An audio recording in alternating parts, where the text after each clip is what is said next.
Indiana hadn't executed anyone in more than 15 years, but when the state finally decided to bring the death chamber back to life, they didn't choose a cartel boss, a serial predator, or some national headline. They chose a man most people outside the Midwest had never even heard of, Joseph Edward Corcoran.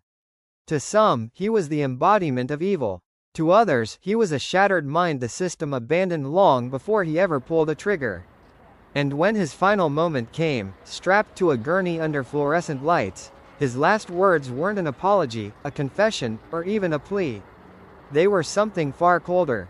But the real story of why Indiana picked him, why they believed ending his life was justice, goes much deeper than the headlines. Because long before the state carried out its first execution in over a decade, Corcoran's life had already been spiraling toward a fate most people never escape. To understand why he became the man Indiana was determined to put to death, you have to go back to the moment everything first cracked. Before Joseph Corcoran became Indiana's most controversial execution in decades, he was just a quiet 16-year-old living in a small lakeside community where nothing ever seemed out of place. That illusion shattered one April morning in 1992, when neighbors woke up to a scene so brutal it barely made sense. Both of his parents found dead, shot multiple times inside their own home. The news tore through the town in minutes, and almost immediately, all eyes shifted to one person, Joseph, their youngest son. What stunned everyone wasn't just the accusation, but his behavior. That same morning, he boarded the school bus like it was any other day, talking casually with classmates while investigators were stepping over blood-soaked floors back at his house. By the afternoon, detectives had pieced together a chain of rumors that painted a disturbing picture. Friends said Joseph had complained about strict rules, arguments, and even claimed his parents were against him. A few classmates whispered that he'd joked before about getting rid of them, offering money and a shotgun if someone would take care of it. Whether he meant it or not, nobody knew. But when the case finally made it into the courtroom, everything fell apart. No fingerprints, no weapon, no eyewitnesses, just suspicion and a teenager who barely reacted to the accusations. After 5 tense days, the jury did something no one expected: they let him walk. Not guilty. It was a verdict that left the community stunned. Some jurors later admitted they believed he had something to do with it, but the evidence wasn't strong enough to convict. The law gave him freedom, but not clarity. And while the town tried to move on, something inside Joseph didn't. Because the truth is, this wasn't closure, it was the first warning sign. A moment that quietly set the stage for everything that came next. To some, he was the embodiment of evil. To others, he was a shattered mind the system abandoned long before he ever pulled a trigger. And when his final moment came, strapped to a gurney under fluorescent lights, his last words weren't an apology, a confession, or even a plea. They were something far colder. But the real story of why Indiana picked him, why they believed ending his life was justice, goes much deeper than the headlines. Because long before the state carried out its first execution in over a decade, Corcoran's life had already been spiraling toward a fate most people never escape. To understand why he became the man Indiana was determined to put to death, you have to go back to the moment everything first cracked. After walking free from the most shocking trial his town had ever seen, Joseph Corcoran didn't step back into the world with relief or gratitude. Instead, he slipped into a kind of quiet shadow, drifting between relatives' homes, quitting jobs as fast as he found them, and pulling further away from anyone who tried to reach him. Freedom didn't ground him, it detached him. People who saw him during those years later described the same thing: a young man who looked present but never felt there. He barely smiled. He avoided eye contact. Conversations with him were short, tense, and often ended with him shutting down completely. Something was clearly unraveling, but it was happening so quietly that most didn't realize how deep it went. The one thing that did hold his attention was weaponry. Guns, explosives, anything mechanical that could be taken apart and rebuilt from the inside. What started as a hobby turned into an obsession. By his early 20s, he'd collected dozens of firearms, rifles, shotguns, handguns, each one cleaned and stored with unsettling precision. Deep in the woods, locals sometimes heard distant blasts, but nobody questioned it.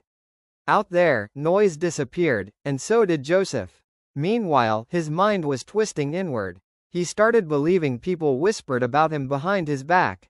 Coworkers noticed how quickly his temper flared. Family members saw him pacing, muttering, shutting himself away for hours as if he was trying to outrun something only he could hear. These weren't just bad days or moody moments. They were cracks forming in slow, silent succession. Cracks nobody understood until it was far too late. Because while everyone else thought Joseph was simply drifting, he was actually building toward a breaking point. And when it finally snapped, it would explode into one of the deadliest nights Fort Wayne had ever witnessed. By the summer of 1997, the people closest to Joseph Corcoran had learned to tread lightly around him.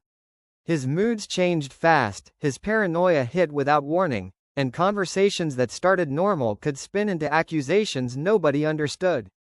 Still, nothing prepared them for what happened on the night of July 26, the night everything finally collapsed. Inside a small house on Gay Street in Fort Wayne, the evening started the way 1,000 others had. Joseph's older brother, James, sat with three friends, Timothy Bricker, Douglas Stillwell, and Robert Turner, relaxing, laughing, eating pizza, completely unaware that anything was off. Upstairs, Joseph paced alone, listening to the voices of the men below, real or imagined, twisting every sound into something sinister. According to investigators, he became convinced they were mocking him, dragging up the one thing he could never escape, the deaths of their parents. Whether any of those words were actually spoken didn't matter. In Joseph's fractured mind, the whispers felt like knives. But before he acted, he did something chillingly deliberate. He walked into his 7-year-old niece's room, told her to stay put, and gently moved her to a corner for safety. He spoke softly, like someone preparing for a storm he couldn't stop. Then he loaded a rifle. Seconds later, the quiet house erupted. Neighbors described rapid bursts, fast, relentless. Downstairs, the men didn't even have time to react. One of them tried to escape, stumbling toward the yard before collapsing just beyond the doorway. The calm evening turned into a scene no one in that neighborhood would ever forget. When the gunfire stopped, Joseph didn't run. He didn't panic. He simply walked outside, placed the rifle down, and told a neighbor what he had done. "They're all gone," he reportedly said. "You should call someone." Police arrived to find Joseph standing still, hands visible, waiting to be taken away. Inside the home, they found his niece unharmed, exactly where he'd told her to stay.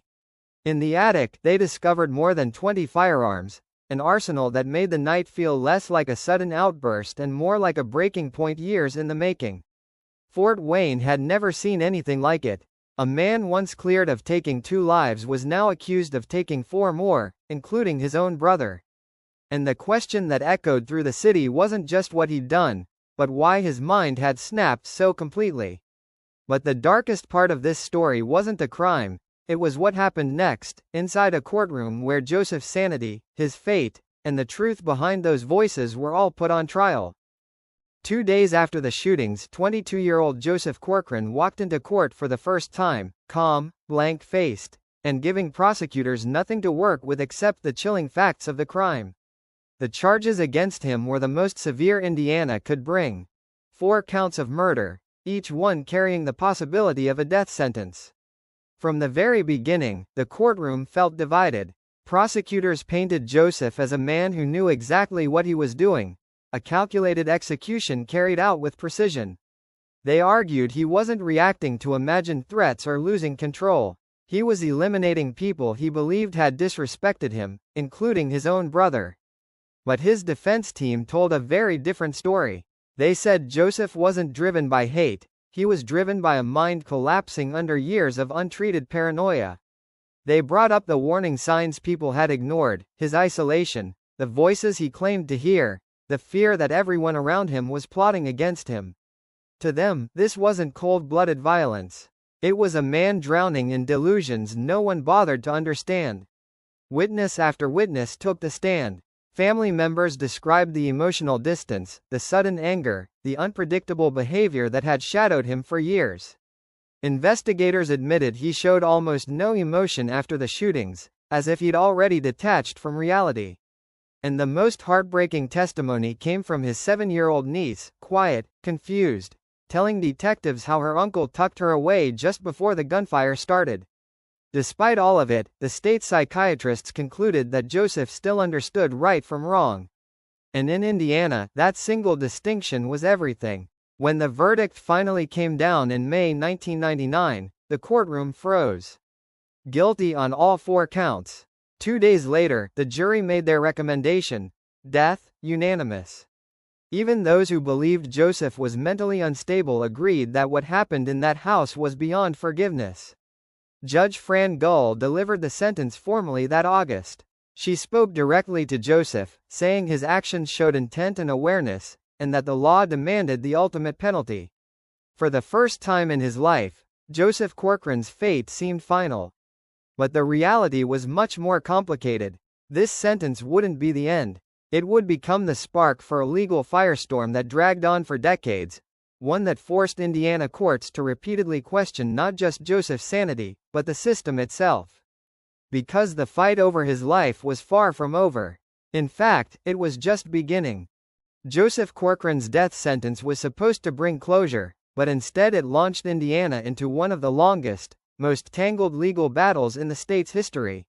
What looked final in 1999 quickly unraveled, turning his case into a revolving door of appeals, reversals, and courtroom debates that dragged on for more than 2 decades.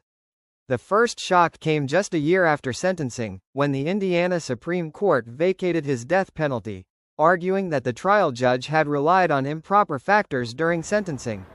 It didn't change Joseph's guilt, but it cracked open the door just wide enough for years of challenges to pour through.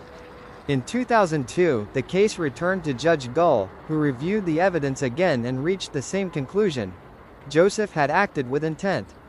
She reinstated 4 new death sentences, setting off another chain reaction of appeals. Between 2005 and 2007, Joseph's attorneys launched a full assault on the conviction. They accused prosecutors of pushing him toward a plea deal by threatening the death penalty, claiming the state had crossed ethical lines.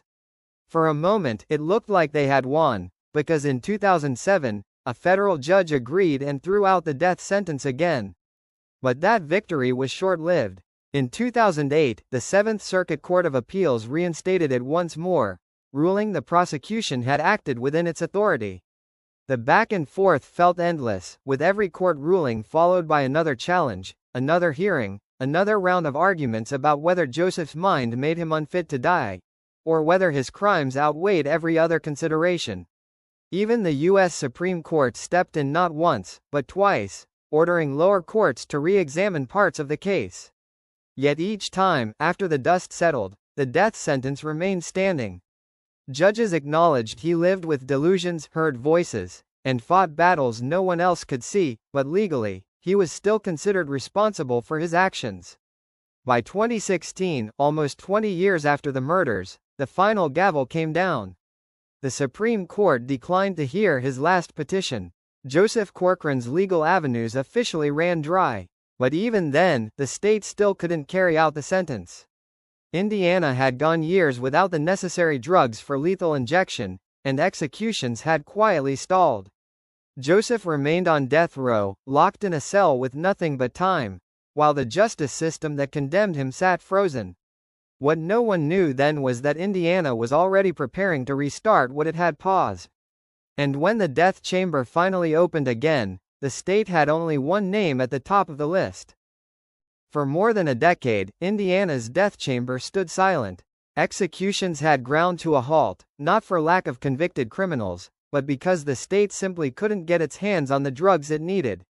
Then, in 2024, everything shifted. The state announced it had secured a supply of pentobarbital again, and with it came a chilling decision: they would resume capital punishment. When authorities picked the first man to die, they didn't choose a high-profile drug lord or a national criminal mastermind. They picked Joseph Corcoran. Why him? Because his case wasn't just about murder, it was about the system. For politicians, prosecutors, and many in the public, Corcoran represented a perfect storm. Guilt proved, sanity questioned, and appeals exhausted. Attorney General Todd Rokita went public, announcing that Indiana would move forward. Justice must be done, he said, framing Corcoran's execution not only as retribution, but as a symbol. He argued Corcoran finally paid his debt to society. But not everyone agreed. For his sister, Kelly, it was agonizing. She lost her brother, her fiancé, and now, even as her brother was set to die, she said she felt no peace. He was sick, she insisted. We failed him long before this moment. Behind the political rhetoric and legal certainty, the debate took on a deeper, darker dimension. Was this execution about justice, or control? Because as the resurrection of Indiana's death penalty began, Corcoran's story became more than just a criminal case. It became a referendum on mental illness, on a system that many argued condemned a broken mind without ever truly understanding it. December 17, 2024, was the day Joseph Corcoran's life would finally reach its end. After more than 25 years behind bars, after decades of appeals, hearings, and courtroom battles, there was no longer any legal avenue left. The prison knew it would be a long, controlled day, but nothing could remove the weight in the air. Joseph's final hours were oddly calm. When prison officials told him every appeal had failed, he nodded quietly and said, "I understand." There was no anger, no panic, no pleading, just a strange, eerie acceptance. Around him, everything was methodical: checks, protocols, and preparations, all to ensure the final act would unfold without incident. His last meal was simple: a pint of ice cream, slowly eaten as he stared blankly at the wall. He then received his final visits, including one with the woman he married from death row after years of letters. They pressed their palms to the reinforced glass, separated by inches but divided by fate. He told her softly, "You don't have to cry. It's okay. I've made peace." Later, he met briefly with his attorney, who made one last plea for clemency. Joseph refused, saying he didn't want to fight anymore. Exhausted, he signed a short note: "Thank you for everything. Don't be sad." As midnight approached, he walked calmly to the execution chamber. Strapped to the gurney under harsh fluorescent lights, he looked detached, almost distant, as a handful of witnesses observed. When asked for final words, his voice was flat: "Not really. Let's get this over with." At 12:36 a.m., the lethal injection began. Within minutes, his chest rose and fell more slowly. His lips parted, and at 12:44 a.m., the doctor pronounced Joseph Corcoran dead. Outside the walls of Indiana State Prison, dawn was breaking. For some, justice had been served. For others, a tragedy had ended. For Joseph Corcoran, after decades of obsession, paranoia, and violence, it was over. But the questions his life and death left behind, about justice, mental illness, and the system that failed him, refused to disappear. Joseph Corcoran is gone, executed after a lifetime marked by tragedy, obsession, and violence. But even now, the story refuses to be simple. Was he a cold, calculating killer who deserved every second of his sentence? Or was he a man whose mind had long since turned against him, haunted by voices no one else could hear, trapped in a world of paranoia and delusion? Indiana's decision to carry out his execution ended a decades-long legal battle, but it didn't answer the deeper questions. Could the system have intervened sooner? Could mental illness have been treated before it became deadly?